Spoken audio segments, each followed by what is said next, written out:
Okay, let's dive in. You know, we often think about history as these huge, slow shifts, right? Empires rising and falling, big political changes. But sometimes it feels like history just turns on a dime. Like one single thing, maybe a piece of tech, completely changes the game almost overnight. That's exactly what we're digging into today. Our source material really focuses on one of those moments. We're looking at the Battle of Crecy, 1346. Right, Crecy. And it's just this perfect storm, really. A classic example of established military tradition running headfirst into technology that makes it instantly, well, obsolete. So our mission here in this deep dive is to really zero in on how one specific weapon, the English longbow, which seems almost simple in retrospect, let this much smaller English army pull off a victory. And not just any victory. We're talking about a win so decisive, so completely paradigm-altering, that it basically spelled the beginning of the end for the classic armored knight dominating Western European battlefields. When you first look at the numbers, it seems impossible. You got this massive French army, King Philip VI in charge, all the pomp and chivalry. Right, bristling with confidence. And they're facing King Edward III's English force, which was just significantly smaller. Any betting person looking purely at the numbers would have put their money on the French. Absolutely. It looked like a total mismatch on paper. The French were operating on centuries of, this is how war is done. Okay, so let's set the scene properly. It's August 26th, 1346. The English are definitely outnumbered. Our sources all confirm that. Vastly outnumbered even. But the raw numbers aren't the whole story, are they? It's about who made up those numbers. We need to look at the specific composition of the English force. Exactly. You have to zoom in on one particular group. The critical element here was the English archer contingent. About 7,000 longbowmen. 7,000. And these guys weren't just extra support. They were the core, the engineered centerpiece of Edward's whole strategy, their training, their weapon. It was just something the French nobility wasn't equipped to deal with, mentally or physically. Which brings us right to the weapons themselves. The key technical comparison. The French had crossbows, mostly Genoese mercenaries, right? That's right. Hired Genoese crossbowmen. Very powerful bolts, good armor penetration up close. But then you have the English longbow. And for this deep dive, just saying the longbow is better isn't enough. We need to get specific. Yeah, what made it better in that specific context? Well, okay, think about the crossbow first. It's effective, no doubt. It's hard, but reloading it, that's the bottleneck. A heavy war crossbow. You might take, 30 seconds? Maybe even a minute to winch it back, load a bolt, and get ready to fire again. So you're talking maybe one shot a minute, two if you're really pushing it. Exactly. Now, longbow, this thing was a beast.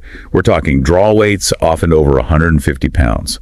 It took incredible strength, years and years of constant practice, from childhood really, to master. Not something you just pick up. Not at all. Yeah. But here's the payoff. Once mastered, the rate of fire was just astronomical by comparison. A skilled longbowman could loose 10, maybe 12 aimed arrows in a minute. 10 to 12 versus 1 or 2.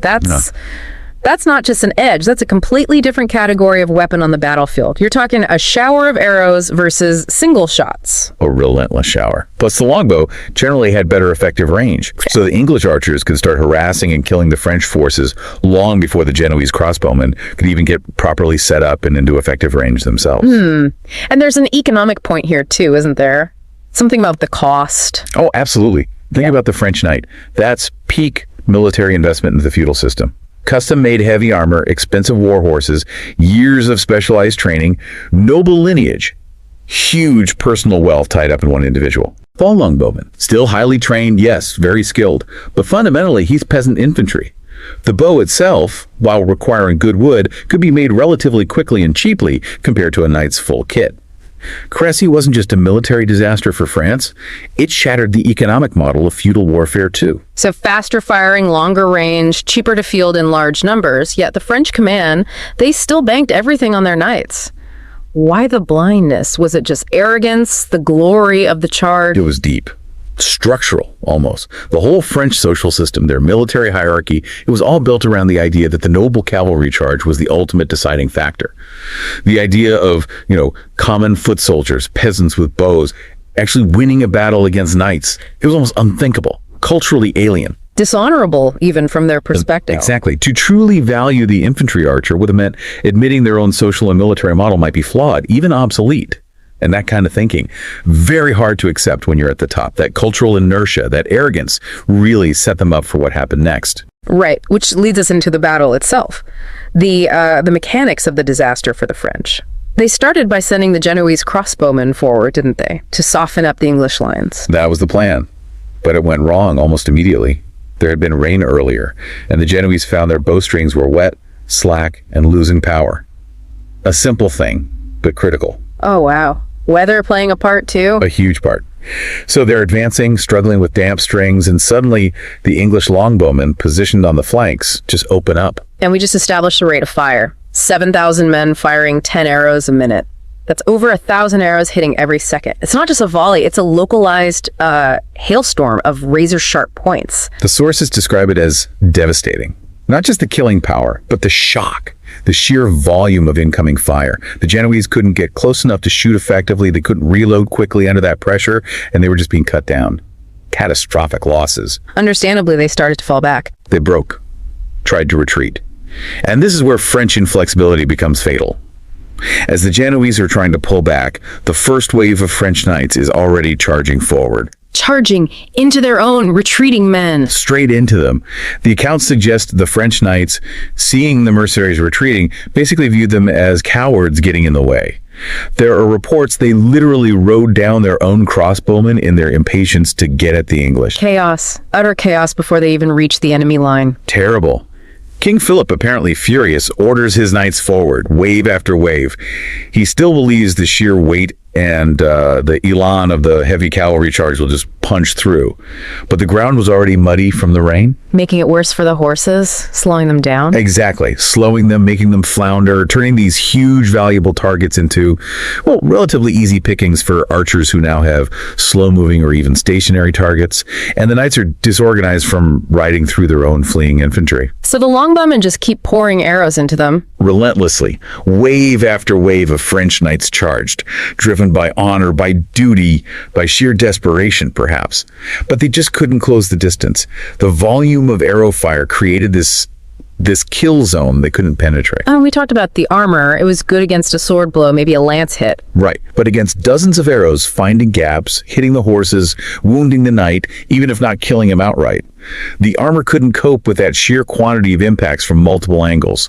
It wasn't about penetration every time. It was about accumulation. So horses go down, knights are unhorsed, wounded, pinned, and the English infantry in the center, the dismounted knights and spearmen, they just hold the line against whoever actually gets through. They held firm. The iconic medieval tactic, the thunderous charge, was just stopped cold, utterly broken against disciplined firepower and a solid defensive line. It really was slaughter. And the casualty figures, this is where it really hits home. The sheer scale of the French loss. It's staggering. Estimates vary, of course. Medieval numbers are tricky. But we're looking at somewhere potentially between 12,000 and maybe even 15,000 French killed or wounded, including a huge number of nobles, the very flower of French chivalry. 12 to 15,000 compared to the English losses. Minimal. Astonishingly so. Probably fewer than 1,000, maybe much fewer. So a casualty ratio of what, 15 to 1, maybe higher? That's not a battle, that's an annihilation. It really was a complete dismantling. It wasn't about trading blows. It was about one side having a tool and a tactic that the other side simply had no answer for. It was like, as you said, flipping a switch. Which brings us to the legacy. The so what? Why does Crecy matter beyond just being a big English win? Because it was a turning point. A clear, undeniable signal that the era of the heavily armored knight as the undisputed king of the battlefield was ending, in Western Europe at least. That image of the invincible knight shattered. Replaced by what? The power of infantry. The power of disciplined, massed infantry, yes. Especially infantry equipped with effective ranged weapons. The age of individual heroic combat was giving way to the age of formations, firepower, and tactics. And you mentioned the English tactics were key too, not just the bow itself. Our sources call it combined arms, right? Can you unpack that a bit in the context of 1346? Sure. Combined arms just means using different types of military units together so their strengths cover each other's weaknesses. At Crecy, Edward didn't just line up his archers and tell them to shoot. How were they deployed? They were typically placed on the flanks, maybe slightly forward, often in these wedge-like or harrow formations. This allowed them to shoot not just straight ahead, but also diagonally into the flanks of any force attacking the English center. maximizing the killing ground. Okay, so the archers provide the devastating ranged fire. What about the center? The center was held by the dismounted English knights and men-at-arms, heavy infantry, basically. They provided the solid defensive anchor. Anyone who somehow survived the arrow storm had to deal with this wall of steel. So the archers protect the infantry from being overwhelmed by sheer numbers initially, and the infantry protects the archers from being overrun if the enemy gets close. Precisely. The longbow was the centerpiece, the main killer, but it was integrated into a system. It was this synthesis of technology and tactics that was so revolutionary and so effective. And this success, it wasn't a one-off fluke. It shaped how the English fought for a long time after. Absolutely. It became the blueprint for English victories later in the 100 Years' War, like Poitiers and Agincourt. It showed everyone in Europe sheer numbers and old traditions might not be enough anymore. Technology and tactics could overcome them. It's interesting, though, that the French took so long to adapt, even after seeing this firsthand. Well, partly it was pride, clinging to the chivalric ideal. But also, creating skilled longbowmen took decades, generations even, of state-sponsored practice. It wasn't easy to replicate. The English actively guarded that skill. But Crecy laid it bare. Adapt or perish eventually. The future belonged to integrated innovation. So pulling it all together, the big takeaway here is, well, stark. Superior technology, the longbow, used with smart tactics, infantry tactics, basically made the dominant military force of the age, the mounted knight, obsolete almost overnight on that battlefield. It didn't just win a battle. It broke a military, economic, and even a social model in one afternoon. A sobering lesson about how quickly things can change. It really is. Which leaves us with a thought, something for you, the listener, to maybe mull over. When tradition becomes that costly thousands of lives, strategic failure, how quickly do big institutions, even today, actually change their ways when faced with something new and disruptive? How much failure does it take before they abandon what's comfortable but clearly failing? Something to think about. Welcome back to the Deep Dive. Today, we are really getting into the weeds on a classic battle, Crecy, fought back in 1346. Crecy en pâture. Yep. Exactly. And look, we're not here to rehash the whole 100 Years' War story. Our mission today is much more focused, more surgical, you could say. We're diving deep into Edward III's actual tactics, like the nitty-gritty choices he made on the ground. How did he position his troops? What specific defenses did he use? We really want to get at the how. How did this smaller English army pull off such a massive, decisive win? And it's such a crucial battle to understand for anyone interested in military tactics, really, because what Edward did there, it wasn't just about having longbows, right? Right. It was this incredible mix of using the terrain, some pretty basic engineering, actually, and, well, how he combined his different types of troops. It was so effective, honestly, that it pretty much wrote the playbook for battles for, gosh, the next century or so. It really shifted things. Okay, so let's start right there with the foundation. Because tactics are great, but if you fight on the wrong patch of dirt, well, you're in trouble. Absolutely. Location, location, location. And Edward seems to have known that. The sources are really clear. He deliberately chose this spot, a gentle, sloping hillside. It wasn't random. He picked his ground very, very carefully. Oh, completely intentional. You could almost call it weaponized geography. Choosing that slope gave him two huge advantages right off the bat. Okay, what were they? Well, first, the slope itself. Think about the French army. Their big strength was heavy cavalry, knights on horseback, charging uphill. It just kills their momentum. Saps their energy, makes the charge less powerful. Exactly. They can't build up that terrifying speed. They arrive tired, probably a bit disorganized just from fighting gravity. So the terrain is already working for the English. Okay, that makes sense. Slowing down the main punch. What was the second advantage? Flank security. This is huge when you know you're likely outnumbered, which Edward certainly did. Right, you don't want them getting around the sides. Precisely. And this particular ridge, according to the sources, had its flanks naturally protected by woods on one side and a stream or small river on the other. Ah, natural barriers. Yeah. So the French, who often relied on these big, sweeping, flanking moves to just swallow up smaller armies, they couldn't really do that here. Edward's choice of ground basically funneled them. It forced them into this narrower, head-on uphill fight. So it's like he wasn't just setting up a defense. He was actually telling the French army, look, if you want to fight, you have to come this way, and it's going to be on my terms. He basically took away their preferred strategy before anything even started. That's a perfect way to put it. He dictated the terms of engagement using the landscape itself. Brilliant, really. Okay, so the terrain sets the stage. Now, how did he organize his men on that stage? You mentioned this robust internal organization. Right. So once the outside factors, the terrain were sorted, he needed a solid internal structure. He divided his army into 3 main divisions, or battalions. Sometimes the sources call them battles. 3 distinct groups. Why not just one long defensive line? What's the advantage of splitting them up like that, especially for someone maybe new to this kind of tactical thinking? It's all about command, control, flexibility, and honestly, endurance. A single massive line is really hard to manage, especially in the heat of battle. If one part starts to buckle, it can ripple down the whole line. Like a domino effect. Kind of, yeah. But by having 3 separate sort of self-contained units, you had one led by the Earl of Northampton, another by the Prince of Wales, the Black Prince. The famous Black Prince. That's him. And then Edward himself commanded the 3rd Division, held in reserve slightly behind the main line. This gave him options. If one of the forward divisions got into trouble, he could commit his reserve exactly where it was needed most. So it provides backup and allows for reinforcement. Exactly. And redundancy. Plus, it potentially allows you to rotate troops if the fighting gets prolonged, pull some tired guys back, push fresh ones forward without the whole defense collapsing. It's a much more resilient setup. Okay, that makes a lot of sense. It's like modular defense, almost. Yeah, that's a good way to think about it. And inside these battalions, you see this combined arms approach really clearly. We always hear about the longbows, and we'll get there. But the sources emphasize that the core, the anchor of each battalion, was the heavy infantry. Men-at-arms fighting dismounted, on foot. Yes, and this detail is absolutely critical. These weren't just standard foot soldiers. These were knights, the armored elite. But Edward had them get off their horses. Why? Why take your knights off their horses? Isn't mobility their strength? Normally, yes. But here, Edward wasn't planning on maneuvering them much. He needed them to be an anchor, an immovable object. By dismounting them, he turned them from a potentially fast-moving force into this solid, dense block of armored men, shoulder to shoulder, designed purely to stop anything that got through the archer screen.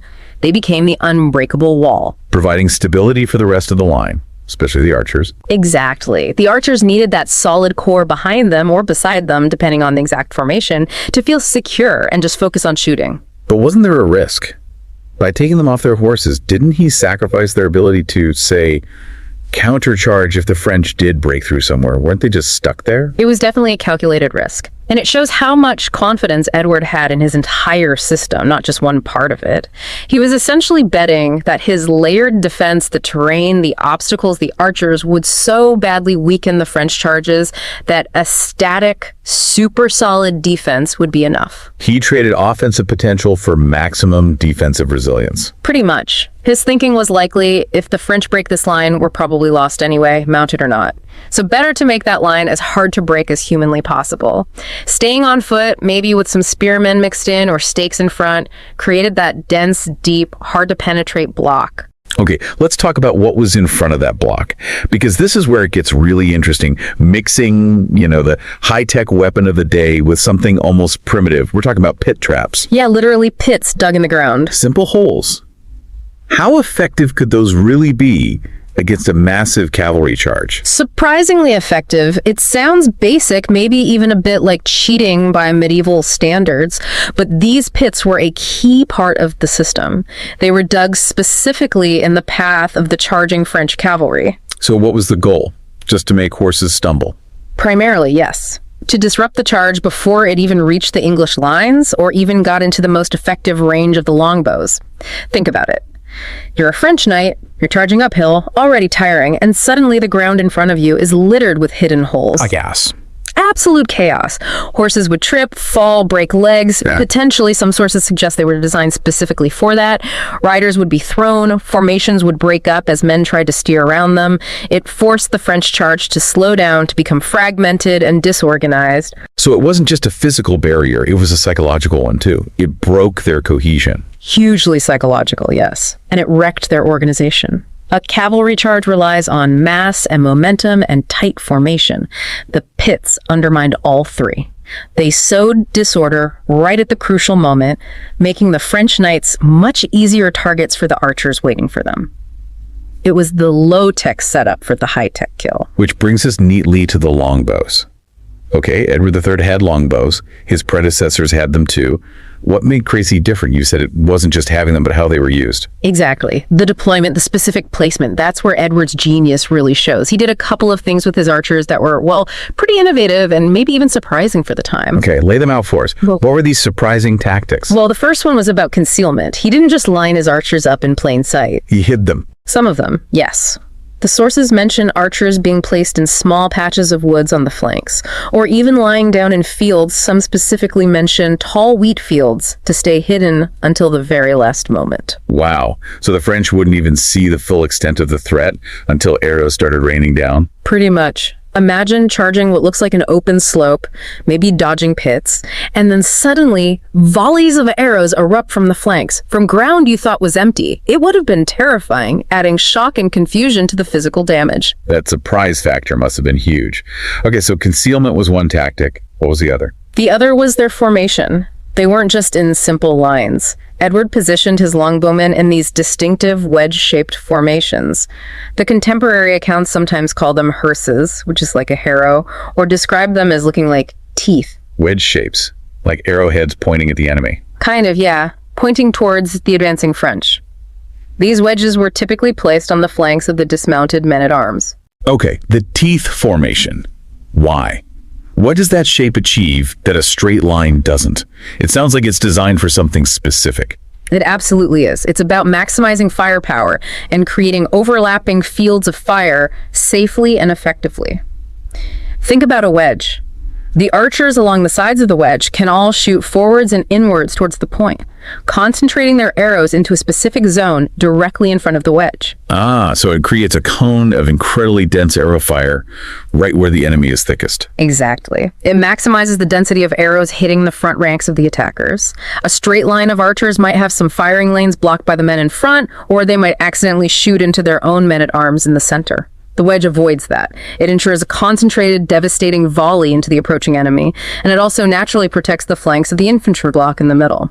It's really clever geometry applied to the battlefield. And this setup, the concealment and the wedge formations, was this particularly aimed at the French cavalry, or did it also deal with their ranged troops? Because the French had crossbowmen, didn't they? The Genoese mercenaries. They did, and they were considered elite. But this deployment was devastatingly effective against them too. In fact, the French made a major error by sending the Genoese crossbowmen forward first, uphill, and apparently without their pavises, the large shields they used for protection while reloading. Why was that an error? Because the crossbow, while powerful, is slow to reload, much slower than the longbow. The English longbowmen, hidden or in their dense wedge formations, could get off maybe 4, 5, even more arrows in the time it took a crossbowman to reload once. So the rate of fire was overwhelming. Completely. The sources suggest the English archers just unleashed these massive, rapid volleys into the exposed Genoese before they could even get properly set up or reload after their first shot. They were effectively wiped out as a fighting force very early on, clearing the way for the longbows to focus entirely on the main French cavalry charges that followed.